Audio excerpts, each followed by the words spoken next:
यहाँ के लोग कहते थे कि हवेली में भूतों का बसेरा है। काशीपुर के लोग हमेशा डर के साए में जीते थे। सूरज ढलने के बाद कोई भी हवेली के पास जाने की हिम्मत नहीं करता था।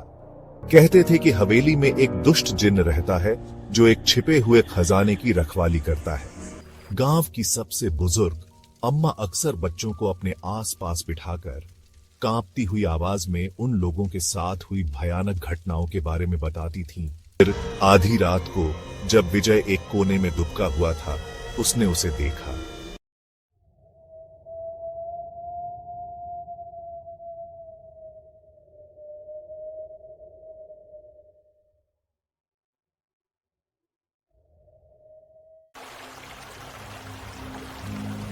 उत्तर प्रदेश के बीचों बीच सरसों के खेतों और नदियों के किनारे बसा हुआ है काशीपुर गांव। ये गांव मानो दुनिया की भागम भाग से दूर एक अलग ही दुनिया में खोया हुआ था, जहां समय मानो थम सा गया था।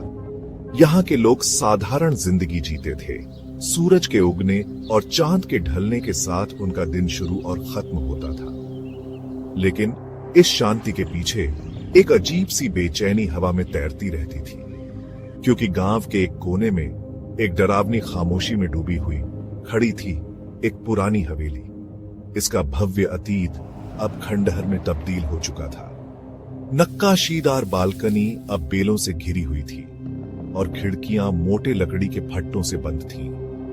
यहाँ के लोग कहते थे कि हवेली में भूतों का बसेरा है, जहां रात के अंधेरे में बेचैन आत्माओं की भयानक चीखें गूंजती रहती हैं। काशीपुर के लोग हमेशा डर के साए में जीते थे। हर दिन उनके लिए एक नई चुनौती लेकर आता था और हर रात एक नई दहशत।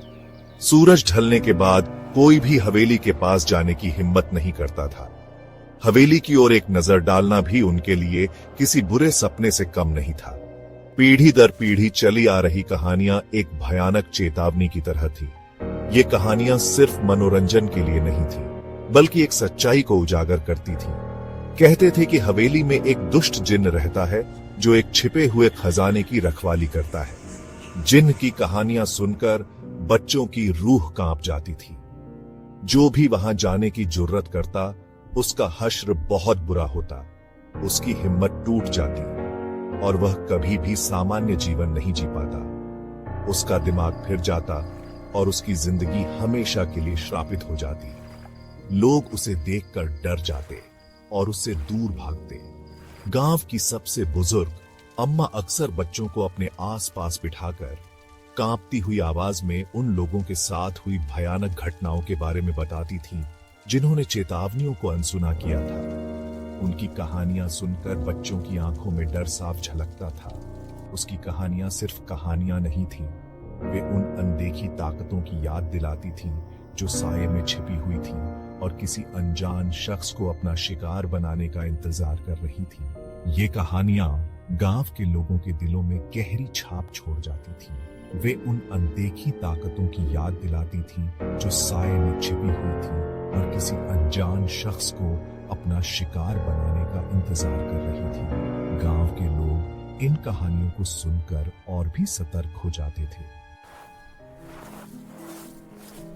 एक दिन काशीपुर में एक अजनबी आया। उसका नाम था विजय, जो शहर का एक नौजवान लेखक था। उसके सिर में शोहरत और दौलत के सपने थे। उसने भूतिया हवेली के किस्से सुने थे और उसे लगा कि यह एक डरावनी कहानी लिखने का एक सुनहरा मौका है जो उसे रातों रात स्टार बना देगी। विजय ने ग्रामीणों की बातों को अंधविश्वास कहकर खारिज कर दिया। उनके डर को महज मनगढ़ंत कहानी बताया। अपनी नोटबुक और टॉर्च के साथ विजय ने हवेली में एक रात बिताने का फैसला किया। वो यह साबित करना चाहता था कि डर के सिवा डरने जैसा कुछ भी नहीं है। उसने ग्रामीणों की विनती को अनसुना कर दिया। उनके चेहरों पर अपनी फिक्र साफ झलक रही थी। अपने अहंकार में विजय उस खतरे को भांप नहीं पाया जो उसका इंतजार कर रहा था। जैसे ही काशीपुर में शाम ढली, विजय उस झरझर हवेली में दाखिल हुआ। अंदर की हवा सड़ांध और उपेक्षा की गंध से भरी हुई थी। बंद खिड़कियों के छेदों से आती सूरज की धुंधली किरणों में धूल के कण नाच रहे थे। हवा में सन्नाटा छाया हुआ था, जो सिर्फ विजय के कदमों की आवाज से ही टूट रहा था, जो खाली हॉल में गूंज रही थी। उसने हवेली की खाक छान मारी। उसकी टॉर्च की रोशनी धूल से सने उन चेहरों के चित्रों पर पड़ रही थी जिन्हें लोग बहुत पहले ही भूल चुके थे। उनकी आंखें मानो उसकी हरकत पर नजर रख रही थी। सन्नाटा बहुत ही भयावह था, जो फर्श के हर कर्कश आवाज और टूटी खिड़कियों से टकराती पत्तियों की सरसराहट को और भी बढ़ा रहा था। अपने शुरुआती साहस के बावजूद विजय के मन में शक की एक किरण पैदा होने लगी। भाग 5। हवा में फुसफुसाहट। जैसे जैसे हवेली अंधेरे में डूबती गई, अजीबोगरीब घटनाएं होने लगी। विजय को ऐसा लगा जैसे वो किसी को फुसफुसाते हुए सुन सकता है। धीमी और अस्पष्ट टूटी खिड़कियों से आती हवा में बहती हुई लग रहा था जैसे फुसफुसाहट उसके नाम से उसे बुला रही है और हवेली के अंदरूनी हिस्सों में खींच रही है। अचानक हवा के एक ठंडे झोंके ने एक दरवाजे को जोर से बंद कर दिया, जिसकी आवाज खामोश हवेली में बंदूक की गोली की तरह गूंज उठी। विजय का दिल जोर जोर से धड़कने लगा।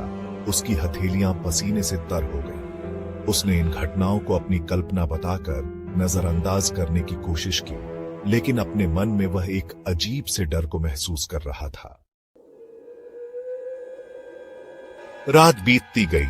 हर पल पिछले पल से ज्यादा डरावना होता गया। दीवारों पर साए ऐसे लहरा रहे थे जैसे कोई भयानक आकृति ले रहे हों। चीजें अपने आप हिलने लगी, मानो कोई अनदेखी ताकत उन्हें धकेल रही हो। विजय खुद को एक कमरे से दूसरे कमरे में भागता हुआ पाया, फुसफुसाहट का पीछा करते हुए। हर कदम के साथ यह एहसास और भी मजबूत होता गया कि कोई उसे देख रहा है। उसने खुद को समझाने की कोशिश की कि यह सब उसकी कल्पना है। उसके डर के कारण उसके साथ ऐसा हो रहा है, लेकिन जो कुछ हो रहा था वह सब सच था। उसे सिर्फ वहम कहकर नजरअंदाज नहीं किया जा सकता था। विजय एक बुरे सपने में फंस गया था और वहां से बचने का कोई रास्ता नहीं था। फिर आधी रात को जब विजय एक कोने में दुबका हुआ था, उसने उसे देखा। एक आकृति सफेद चादर में लिपटी हुई, उसकी आंखें एक अजीब हरी रोशनी से चमक रही थीं, जो अंधेरे से निकली थी। आकृति उसकी ओर बढ़ी। उसके कदमों की कोई आवाज नहीं हो रही थी।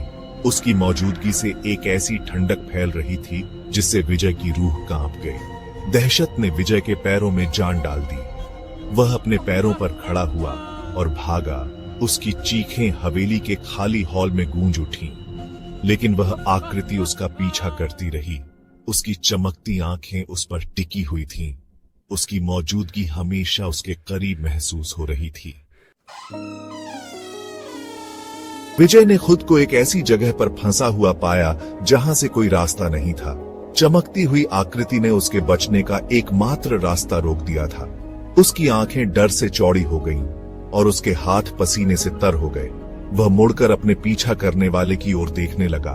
उसका दिल इतनी जोर से धड़क रहा था कि उसे डर था कि कहीं यह उसकी छाती फाड़कर बाहर न आ जाए। उसकी सांसें तेज हो गईं और उसे लगा कि वह किसी भी पल बेहोश हो सकता है। वह आकृति उससे कुछ ही दूरी पर रुक गई। उसकी चमकती आंखें उसकी आत्मा में छेद करती हुई। विजय ने महसूस किया कि वह पूरी तरह से असहाय था, जैसे उसकी सारी शक्ति किसी ने छीन ली हो। पहली बार विजय उस आकृति को साफ साफ देख सका। उसकी आंखों में एक अजीब सी चमक थी जो विजय को और भी डरावनी लग रही थी। वह एक औरत की आकृति थी। उसके लंबे बिखरे हुए बाल उसके चेहरे को ढके हुए थे। उसके बालों के पीछे से उसकी आंखें चमक रही थीं, जैसे वे विजय की आत्मा को देख रही हों।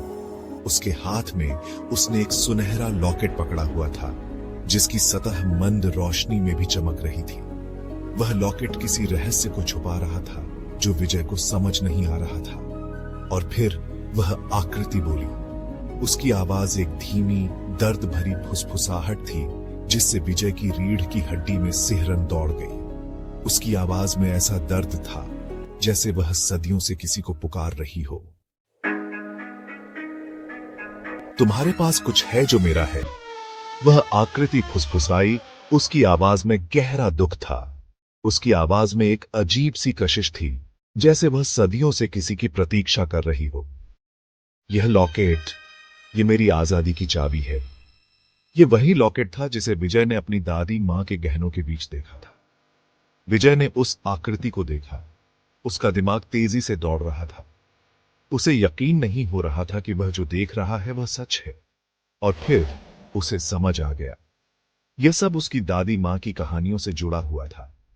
उसने अपनी जेब में हाथ डाला और एक सुनहरा लॉकेट निकाला, जो बिल्कुल उस लॉकेट जैसा था जो उस आकृति के पास था। यह वही लॉकेट था जिसे उसकी दादी मां ने उसे दिया था। यह उसकी दादी मां की निशानी थी, जो हमेशा कहती थीं कि इसमें एक अजीब सी शक्ति है। वह कहती थीं कि यह लॉकेट पीढ़ियों से हमारे परिवार में है। सफेद कपड़ों में वह आकृति, वह भूत जो सालों से हवेली में भटक रहा था, विजय की अपनी परदादी थी, जो उस लॉकेट की वजह से इस दुनिया में फंसी हुई थी। उसकी आत्मा को मुक्ति नहीं मिल पाई थी, जो उस लॉकेट की वजह से इस दुनिया में फंसी हुई थी। वह अपनी मुक्ति के लिए तरस रही थी। वह उसे नुकसान पहुंचाने नहीं आई थी, बल्कि अपना हक लेने आई थी। वह बस अपनी आजादी चाहती थी। गांव वालों ने उसकी बेबसी को दुष्टता समझ लिया और उसे चुड़ैल मान लिया था। मदद की गुहार को चुड़ैल की चीखें समझ लिया था। वे उसकी पीड़ा को समझ नहीं पाए थे। ये सच्चाई उतनी ही चौंकाने वाली थी जितनी कि दिल दहला देने वाली, क्योंकि यह एक परिवार की पीढ़ियों की कहानी थी।